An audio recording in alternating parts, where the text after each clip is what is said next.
Welcome back to my channel Mou blogs. তোমরা কেমন আছো সবাই? আশা করি ভালো আছো, আমিও ভালো আছি। তো সকাল সকাল বেরিয়ে পড়লাম কোথায় বলো তো? দুধ আনতে যাচ্ছি। যেহেতু তোমরা জানো যে আমাদের বাড়িতে এখন প্রতিদিনই দুধ হচ্ছে, তাই আমি একটু দুধ আনতে বেরিয়ে পড়েছিলাম। তো বাড়ির পাশেই ছিল জেঠিমাদের বাড়িতে, সেই জেঠিমাদের বাড়িতেই দুধ আনতে যাচ্ছিলাম। আর এই দেখো এইখানে আমাদের দোকানটা কেমন করে ফেলেছে, চারিদিকে আটকে দিয়েছে আর উপর দিয়ে অন্য টিন দিয়েছে। এই টিনটার নাম কি আমি জানি না। তো চলো তোমাদের বাইরে দিয়ে একটু দেখাচ্ছি, দেখলে তুমি বুঝতে পারবে পুরোটা। এই দেখো কিভাবে আটকিয়ে দিয়েছে পুরোটা। আর সামনে দিয়ে একটা গেট রেখেছে আর এই পাশ দিয়ে একটা গেট রেখেছে, যাতে মাল দিতে কোনো অসুবিধা না হয়। তারপরে চলে এসেছি এইখানে থালা বাসন ধুতে। তো সকালবেলা রান্না আছে, তাই ভাবলাম যে থালা বাসনগুলো ঝটপট করে ধুয়ে ফেলি। আর রাত্রে এঁটো বাসন তো আমি ধুয়েই রাখি আগের থেকে, তোমরা জানো। আর এইগুলো হচ্ছে সকালেরটা, তো সেইগুলো এখন আমি ধুয়ে রাখছি, যা হয় সকালবেলা আবার ভাত করা লাগবে।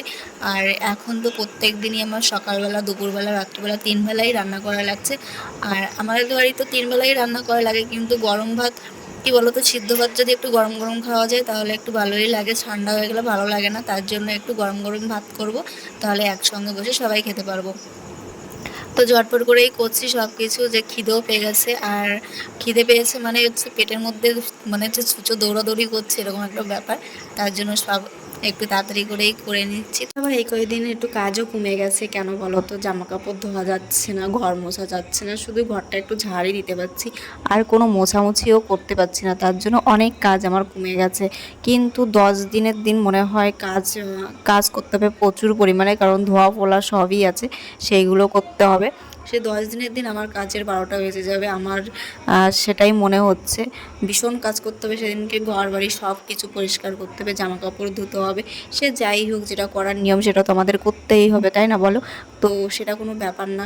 কোন সময় কোন জিনিসটা হবে সে কেউই বলে দিতে পারে না, কাজ জীবনে কোন দুঃখের সময় বা সুখের সময় আসবে কেউই বলতে পারে না। তো এইসব তো নিয়মের মধ্যে পড়ে, তাই আমাদের বাঙালির মধ্যে তো করতেই হবে। তো সবার মধ্যেই এই জিনিসগুলো করতে হয়, শুধু আমাদের না, সবার মধ্যে। তো সেই সময় দেখা যাবে যে কাজের সময় যখন আসবে কাজ। তো এখন তো হয়তো কদিন আমার কাজ নেই, সিম্পল শুধু রান্না আর খাওয়া আর ঘুম, এটা ছাড়া আর কোনো কাজ নেই। তো চলো, এখানে থালা বাসন আমার মাজা হয়ে গেছে, তারপরে চলে এসেছি হচ্ছে ঘর ঝাড় দিতে একটু। কিন্তু ভাত বসিয়ে দিয়ে এসেছি আর এখানে ঘরটা আমি ঝাড়ু দিয়ে নিচ্ছি, কারণ ঘরটা একটু ঝাড় দিয়ে তারপরে স্নান করতে যাব।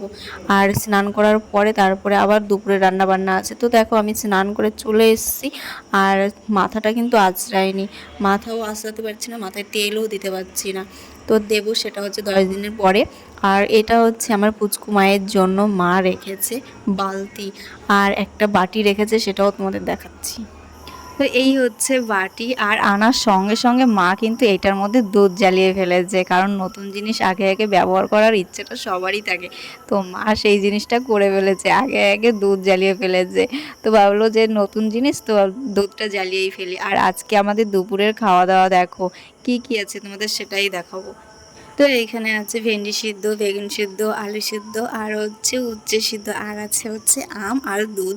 তো দুধটা তো তোমাদের আগেই দেখিয়ে দিয়েছি।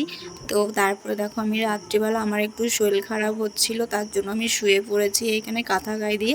আর চলো ভিডিওটা আর বড় করছি না, ভিডিওটা যদি ভালো লাগে like comment share and subscribe করে দিও, যারা ফেসবুক থেকে দেখছো তারা ফলো করে দিও।